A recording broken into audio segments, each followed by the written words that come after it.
नमस्कार मित्रों, मैं हूं राकेश कुमार। आप देख रहे हैं मातभी में।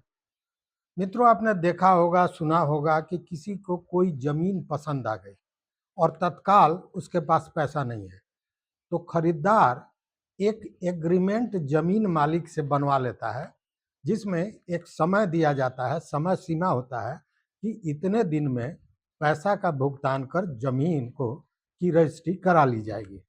साथ ही जमीन मालिक भी शर्त रखता है कि अगर समय सीमा पर पैसा का भुगतान नहीं किया गया तो और रजिस्ट्री नहीं कराई गई तो जमीन का जो एडवांस दिया गया है वह भी फॉरफिट हो जाएगा, मतलब जब्त हो जाएगा, और जमीन वह किसी दूसरे को बेचने के लिए स्वतंत्र होगा। ये आम तौर पर सबसे ज़्यादा इसका उपयोग, ऐसे एग्रीमेंट का उपयोग, जो भू माफिया हैं या जमीन के कारोबारी हैं वो लोग ज़्यादा इसका उपयोग करते हैं।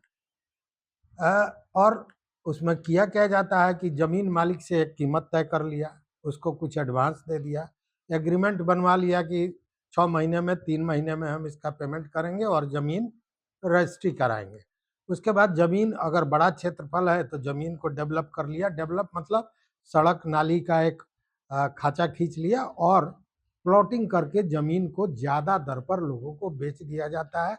और ये आम तौर पर हर शहर, हर जगह ये स्थिति देखी जाती है। लेकिन टाइम बॉन्ड, समय सीमा यहाँ बहुत महत्वपूर्ण होता है ऐसे मामलों में।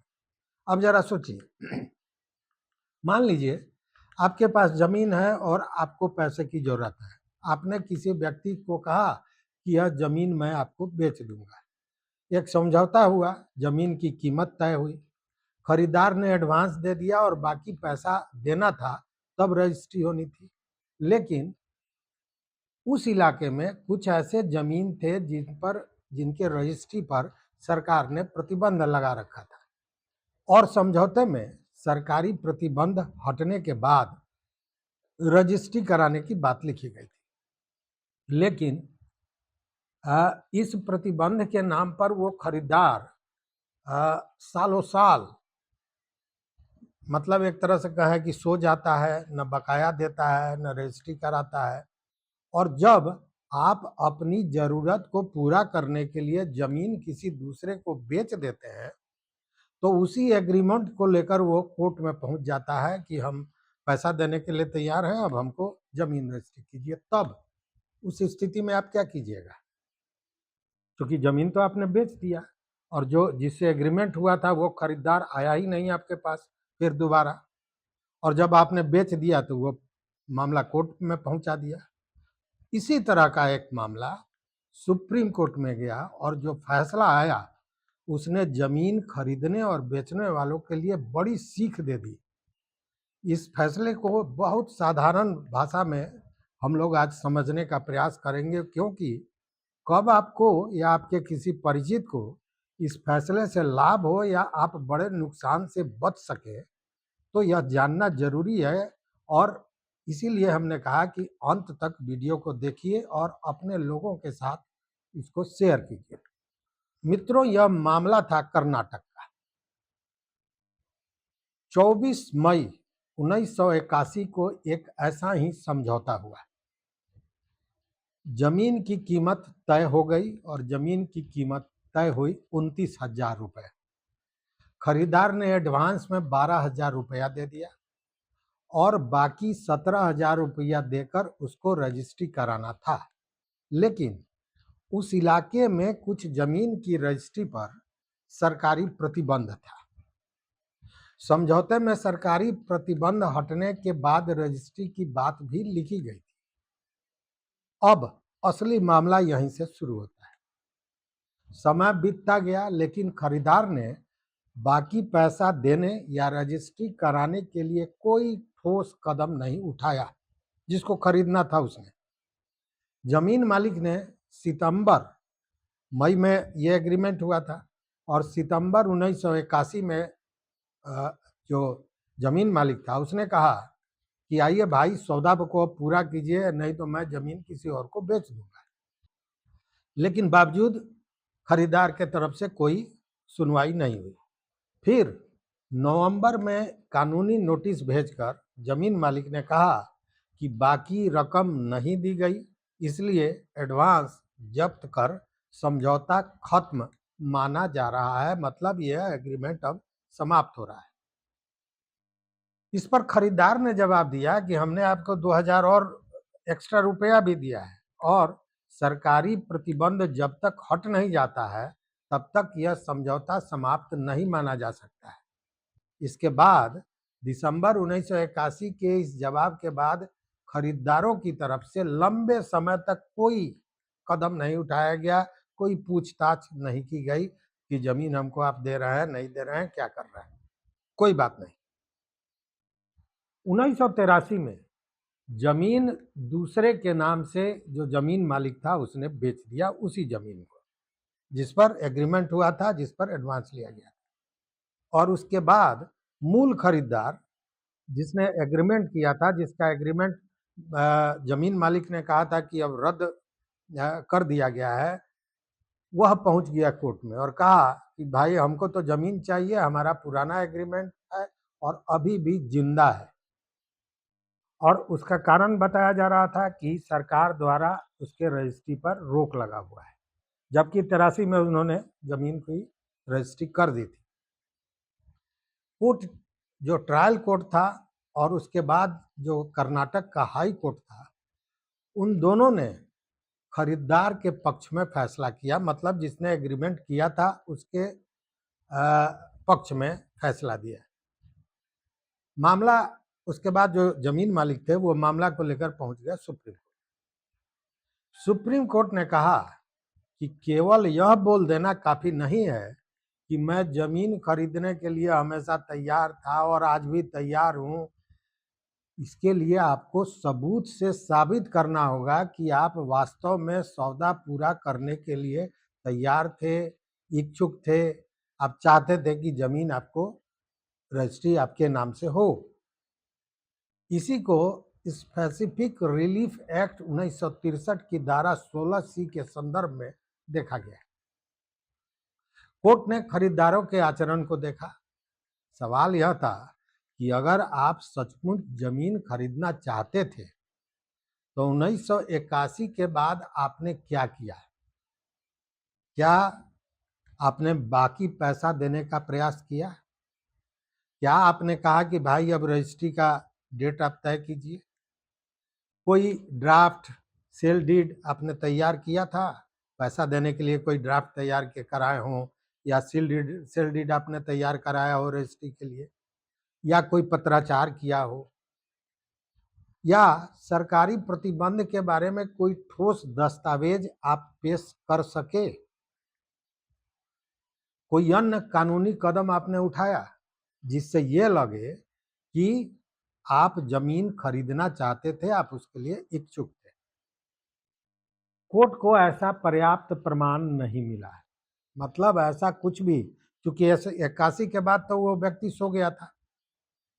81 में जो रद्द करने के लिए, एग्रीमेंट रद्द करने के लिए जो कानूनी नोटिस जमीन मालिक द्वारा भेजा गया था और उसका जवाब जो एग्रीमेंट करने वाले मूल जो खरीदार थे उन्होंने जवाब दिया था, उसके बाद से वो सो गए थे और इस तरह का कोई डॉक्यूमेंट, कोई पत्राचार उन्होंने नहीं किया। मतलब कि कोर्ट को वो यह नहीं साबित कर सके कि वो जमीन खरीदने के लिए इच्छुक थे और इसीलिए सुप्रीम कोर्ट ने माना कि खरीदारों ने रेडीनेस और विलिंगनेस यानी वास्तविक तैयारी नहीं की थी और उनको उनकी जो इच्छा थी वह भी पर्याप्त रूप से कोर्ट में साबित नहीं हुआ है कि वो तैयार थे, अपनी तैयारी की थी उन्होंने खरीदारी के लिए, या उनकी इस तरह की इच्छा थी, क्योंकि कोई उस तरह का प्रूफ वो नहीं दिखा पाए। कोर्ट ने यह भी कहा कि परिस्थितियों से ऐसा प्रतीत होता है कि खरीदार जमीन को ब्लॉक करने के बाद उससे लाभ कमाने का रुचि रखता था, लाभ कमाने का उसका प्रयास रखता। नतीजा क्या हुआ कि सुप्रीम कोर्ट ने, ट्रायल कोर्ट और हाई कोर्ट ने जो फैसला दिया था मूल खरीदार को, मतलब जिसने एग्रीमेंट बनवाया था उसके हक में जो फैसला दिया था, उस फैसले को सुप्रीम कोर्ट ने पलट दिया। यानी मूल खरीदारों को 43 साल बाद वह जमीन नहीं मिली, उनकी स्पेसिफिक परफॉर्मेंस की मांग खारिज कर दी गई। यह हिस्सा बड़ा महत्वपूर्ण है मित्रों।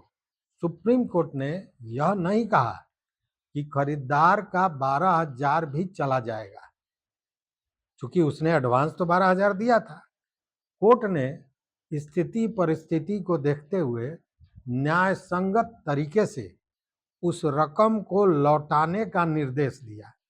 मतलब जो एग्रीमेंट में वहां जो कहा गया था 81 में कि अब जब्त हो गया, तो एग्रीमेंट कैंसिल तो हो गया, लेकिन जो उस व्यक्ति ने एडवांस दिया था उसको कोर्ट ने जिंदा रखा और परिस्थितियों को देखते हुए रकम लौटाने का भी निर्देश दिया। 1981 में जो 12,000 रुपया दिया गया था वो एडवांस, उसके बदले में 43 साल बाद 24 लाख रुपया उसका, मतलब उस 12,000 के एवज में 24 लाख, और जो उसने खर्च किया था उसके एवज में 6 लाख, मतलब 30 लाख रुपया। मतलब जमीन मालिक को कहा गया कि आप मूल खरीदार को इतना पैसा वापस कीजिए, एडवांस जो दिया गया था 12,000 और जो केस खर्च है दोनों को मिलाकर 30 लाख रुपया वापस करने का निर्देश, आदेश सुप्रीम कोर्ट ने दिया। अब यहाँ ध्यान देने वाली एक बात कि जमीन की कीमत के रूप में 30 लाख नहीं था, यह अदालत द्वारा परिस्थितियों को एक न्याय संगत तरीके से संतुलित करने के लिए दिया गया था। मतलब मॉनेटरी कंपनसेशन या इक्विटेबल रिलीफ के रूप में यह दिया गया था। वो जमीन की कीमत नहीं थी, वो एडवांस के एवज में कहा गया कि 12,000 जो एडवांस था उसके लिए 24 लाख रुपया और खर्च 6 लाख, मतलब 30 लाख रुपया देना था। यह केस था P Ravindranath versus Shashikala and others. Supreme Court का जो केस नंबर था सिविल अपील नंबर 7792/2024। जुलाई में इसका, जुलाई 2024 में इसका आया था फैसला, और इसके जज जो थे वो थे जस्टिस विक्रमनाथ और जस्टिस प्रशांत कुमार मिश्रा। अब ये केस तो आप समझ गए, अब जरा समझिए कि बिहार के जमीन मालिकों को क्या क्या चीजें इससे सीख मिलती है और क्या क्या कहाँ उनको सतर्क रहने की जरूरत है। हालांकि यह फैसला बिहार के जमीन के हर पुराने एग्रीमेंट पर सीधे लागू होने वाला सामान्य नियम तो नहीं माना जा सकता है। हर मामले में तथ्य और दस्तावेज अलग अलग होता है, लेकिन बिहार के जमीन विवादों में इससे बहुत महत्वपूर्ण सावधानियां निकलती हैं और उन सावधानियों पर ध्यान देना आवश्यक होता है, चाहे वो आप खरीदार हो या चाहे बेचने वाले हो। सबसे पहली सावधानी कि सिर्फ बैनामा या जो एग्रीमेंट कहते हैं यह रखकर चुपचाप घर में बैठ मत जाइए। अगर आपने जमीन खरीदने का एग्रीमेंट किया है और वास्तव में जमीन खरीदना चाहते हैं तो समय समय पर लिखित रूप से अपनी रेडीनेस दिखाइए। मतलब आप अपनी इच्छा शक्ति को, अपनी तैयारी को दिखाइए कि हाँ साहब हम जमीन खरीदने को तैयार है। जैसे मैं बाकी रकम देने के लिए तैयार हूँ, आप रजिस्ट्री की तारीख तय कीजिए। ऐसा पत्र, नोटिस या बैंक का कोई रिकॉर्ड हो या जो बकाया पैसा देना हो उसका ड्राफ्ट बनवा के रखिए, कुछ भी, लेकिन ये सबूत बड़ा महत्वपूर्ण होता है। तो यह पहली सावधानी हुई। दूसरी सावधानी, सरकारी अगर रोक है तो उस सरकारी रोक का रिकॉर्ड आपके पास होना आवश्यक है। इस केस में सरकारी प्रतिबंध की बात विवाद का महत्वपूर्ण हिस्सा था, जिस केस की बात मैं कर रहा हूं। अब बिहार में अगर किसी जमीन की रजिस्ट्री पर रोक या जमाबंदी संबंधी समस्या या कोर्ट का आदेश या सरकारी अधिसूचना या कोई भी प्रशासनिक अड़चन है तो उसका आधिकारिक दस्तावेज सुरक्षित रखना होगा। यह बहुत बड़ा सबूत है, क्योंकि सिर्फ मौखिक रूप से यह कह देना कि सरकार ने रजिस्ट्री पर रोक लगा रखी थी, यह काफी जोखिम वाला हो सकता है। क्योंकि अगर रोक लगा रखी थी तो उसका सबूत देना होगा। तीसरा सावधानी, एडवांस अगर जमीन का आप देते हैं एग्रीमेंट के बाद या ऐसे भी अगर आप जमीन खरीदने जा रहे हैं और आप एडवांस दे रहे हैं, तो हमेशा ये कोशिश कीजिए कि वह एडवांस बैंक के द्वारा हो या ऐसा पेमेंट हो जो आपके पास सुरक्षित रहे दस्तावेज के रूप में। क्योंकि वहां मूल खरीदार ने 2000 अतिरिक्त रुपया दिया था, लेकिन वो कैश दिया था, उसका कोई उसके पास सबूत नहीं था, इसलिए कोर्ट ने उसको नहीं माना था। मतलब कि जमीन के सौदे में हमेशा कैश से बचिए, कैश लेन देन न कीजिए। नेफ्ट कर दीजिए, आरटीजीएस कर दीजिए, अकाउंट पे ही चेक दे दीजिए या ड्राफ्ट बना के दीजिए, ऐसा कुछ दीजिए जिससे स्पष्ट रसीद आपके पास सुरक्षित रहे।